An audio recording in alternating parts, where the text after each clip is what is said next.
Hi guys, I'm Leanne Little and I'm owl about stories. I read them, write them, watch them, anything with a story, I love it. I especially love sharing them with other people, and what better way is there than to start with the classics? They're classics for a reason, right? They're amazing stories and absolutely timeless. Don't forget to hit up all those fancy buttons like, subscribe, follow, share, whatever you need to do. But most importantly, don't be afraid to reach out. I would love to connect with you, so feel free to leave any comments as you'd like, or you can even follow me over on my Buy Me a Coffee page, leannelittle.com, to message directly. So let's continue on with The Count of Monte Cristo by Alexandre Dumas. Chapter 59. The Will. As soon as Barrois had left the room, Noirtier looked at Valentine with a malicious expression that said many things. The young girl perfectly understood the look, and so did Villefort, for his countenance became clouded and he knitted his eyebrows angrily. He took a seat and quietly awaited the arrival of the notary. Noirtier saw him seat himself with an appearance of perfect indifference, at the same time giving a side look at Valentine, which made her understand that she was also to remain in the room. 3/4 of an hour after, Barrois returned, bringing the notary with him. "Sir," said Villefort after the first salutations were over, "you were sent for by Monsieur Noirtier, whom you see here. All his limbs have become completely paralyzed. He has lost his voice also, and we ourselves find much trouble in endeavoring to catch some fragments of his meaning." Noirtier cast an appealing look on Valentine, which look was at once so earnest and imperative that she answered immediately. "Sir," said she, "I perfectly understand my grandfather's meaning at all times." "That is quite true," said Barrois, "and that is what I told the gentleman as we walked along." "Permit me," said the notary, turning first to Villefort and then to Valentine, "permit me to state that the case in question is just one of those in which a public officer like myself cannot proceed to act without thereby incurring a dangerous responsibility. The first thing necessary to render an act valid is that the notary should be thoroughly convinced that he has faithfully interpreted the will and wishes of person dictating the act. Now, I cannot be sure of the approbation or disapprobation of a client who cannot speak, and as the object of his desire or his repugnance cannot be clearly proved to me, on account of his want of speech, my services here would be quite useless and cannot legally be exercised." The notary then prepared to retire. An imperceptible smile of triumph was expressed on the lips of the procurer. Noirtier looked at Valentine with an expression so full of grief that she arrested the departure of the notary. "Sir," said she, "the language which I speak with my father may be easily learned, and I can teach you in a few minutes to understand it almost as well as I can myself. Will you tell me what you require in order to set your conscience quite at ease on the subject? In order to render an act valid, I must be certain of the approbation or disapprobation of my client. Illness of body would not affect the validity of the deed, but sanity of mind is absolutely requisite. Well, sir, by the help of 2 signs, with which I will acquaint you presently, you may ascertain with perfect certainty that my grandfather is still in the full possession of all his mental faculties. Monsieur Noirtier, being deprived of voice and motion, is accustomed to convey his meaning by closing his eyes when he wishes to signify yes, and to wink when he means no. Now you know quite enough to enable you to converse with Monsieur Noirtier. Try." Noirtier gave Valentine such a look of tenderness and gratitude that was comprehended by even the notary himself. "You have heard and understood what your granddaughter has been saying, sir, have you?" asked the notary. Noirtier closed his eyes. "And you approve of what she said?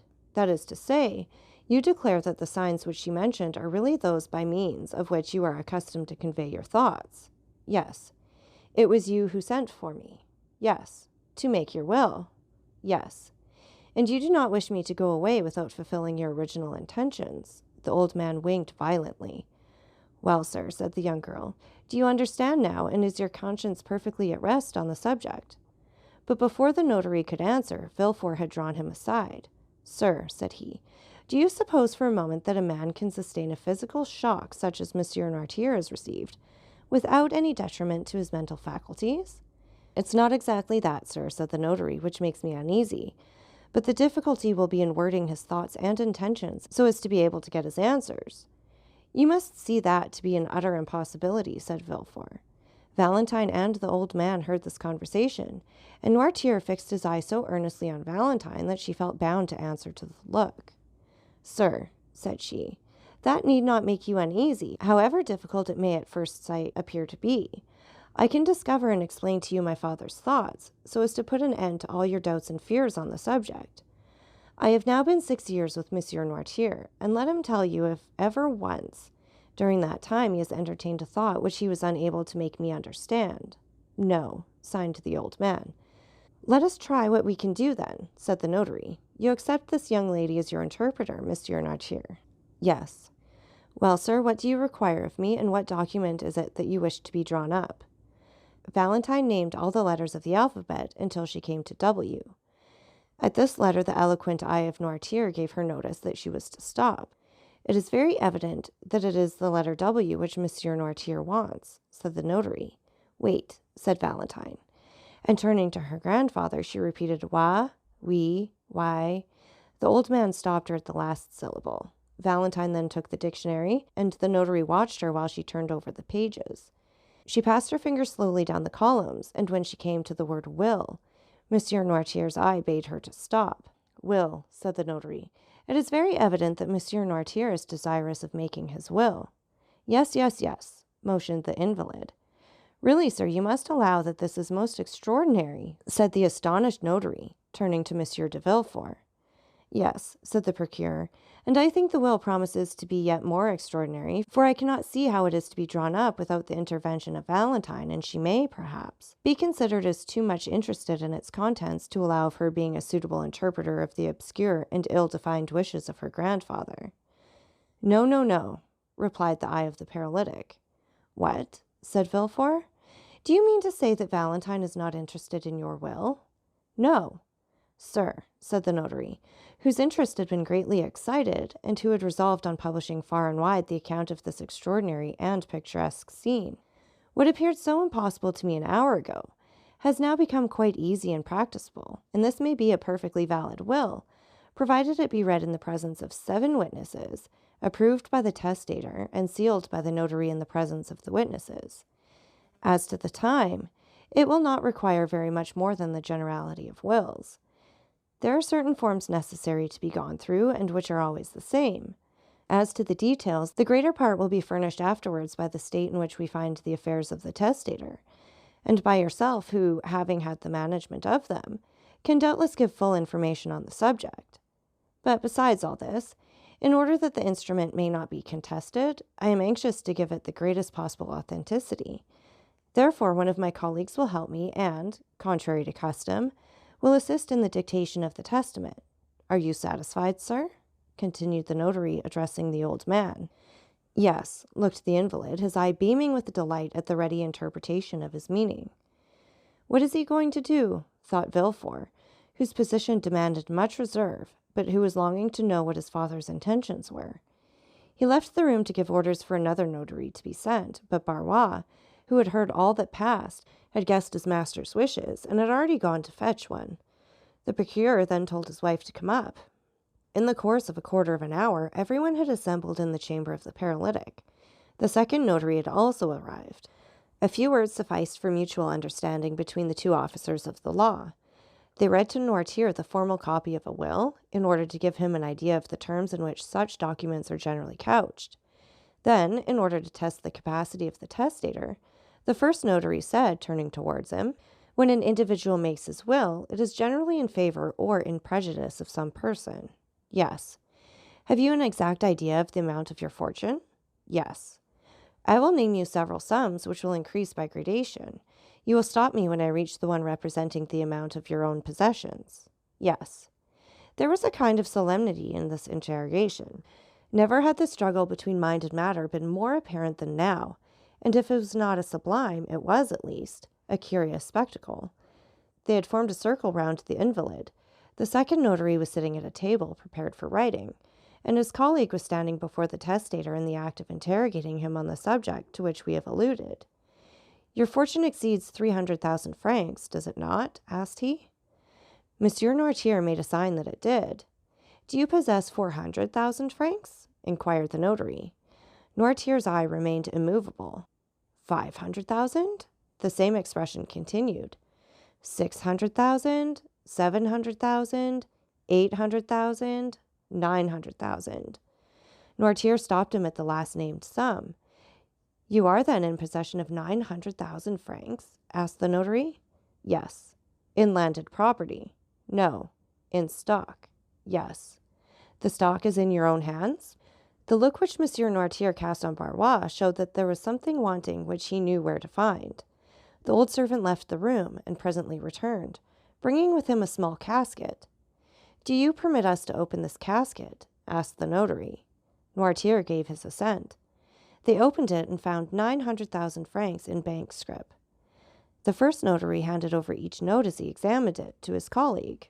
The total amount was found to be as Monsieur Noirtier had stated. It is all as he has said. It is very evident that the mind still retains its full force and vigor. Then, turning towards the paralytic, he said, You possess then 900,000 francs of capital which, according to the manner in which you have invested it, ought to bring in an income of about 40,000 livres. Yes. To whom do you desire to leave this fortune? Oh, said Madame de Villefort, there is not much doubt on that subject. Monsieur Noirtier tenderly loves his granddaughter, Mademoiselle de Villefort. It is she who has nursed and tended to him for 6 years, and has, by her devoted attention, fully secured the affection. I had almost said the gratitude of her grandfather, and it is but just that she should reap the fruit of her devotion. The eye of Noirtier clearly showed by its expression that he was not deceived by the false assent given by Madame de Villefort's words and manner to the motives which she supposed him to entertain. It is then to Mademoiselle Valentine de Villefort that you leave these 900,000 francs? Demanded the notary, thinking he had only to insert this clause, but waiting first for the assent of Noirtier, which it was necessary should be given before all the witnesses of this singular scene. Valentine, when her name was made the subject of discussion, had stepped back to escape unpleasant observation.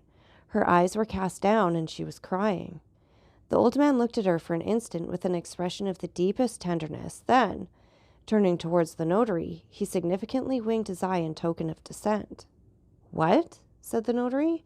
Do you not intend making Mademoiselle Valentine de Villefort your residuary legatee? No. You are not making any mistake, are you? Said the notary. You really mean to declare that such is not your intention? No, repeated Noirtier. No. Valentine raised her head, struck dumb with astonishment. It was not so much the conviction that she was disinherited that caused her grief, but her total inability to account for the feelings which had provoked her grandfather to such an act. But Noirtier looked at her with so much affectionate tenderness that she exclaimed, Oh, grandpapa, I see now it is only your fortune which you deprive me. You still leave me the love which I have always enjoyed. Ah, yes, most assuredly, said the eyes of the paralytic, for he closed them with an expression which Valentine could not mistake. Thank you, murmured she. The old man's declaration that Valentine was not the destined inheritor of his fortune had excited the hopes of Madame de Villefort. She gradually approached the invalid and said, Then, doubtless, dear Monsieur Noirtier, you intend on leaving your fortune to your grandson, Edward de Villefort? The winking eyes which answered this speech was most decided and terrible, and expressed a feeling almost amounting to hatred. No, said the notary. Then perhaps it is to your son, Monsieur de Villefort. No. The two notaries looked at each other in mute astonishment and inquiry as to what were the real intentions of the testator. Villefort and his wife both grew red, one from shame, the other from anger. What have we all done then, dear grandpapa? Said Valentine. You no longer seem to love any of us. The old man's eyes passed rapidly from Villefort and his wife, and rested on Valentine with a look of unutterable fondness. Well, said she, if you love me, grandpapa, try and bring that love to bear upon your actions at this present moment. You know me well enough to be quite sure that I have never thought of your fortune. Besides, they say I am already rich in right of my mother, too rich even. Explain yourself, then. Noirtier fixed his intelligent eyes on Valentine's hand. My hand, said she. Yes, her hand, exclaimed everyone. Oh, gentlemen, you see it is all useless, and that my father's mind is really impaired, said Villefort. Ah, cried Valentine suddenly, I understand. It is my marriage you mean, is it not, dear grandpapa? Yes, signed the paralytic, casting on Valentine a look of joyful gratitude for having guessed his meaning. You're angry with us all on account of this marriage, are you not? Yes. Really, this is too absurd, said Villefort. Excuse me, sir, replied the notary. On the contrary, the meaning of Monsieur Noirtier is quite evident to me, and I can quite easily connect the train of ideas passing in his mind. You do not wish me to marry Monsieur Franz d'Epinay? Observed Valentine. I do not wish it, said the eye of her grandfather.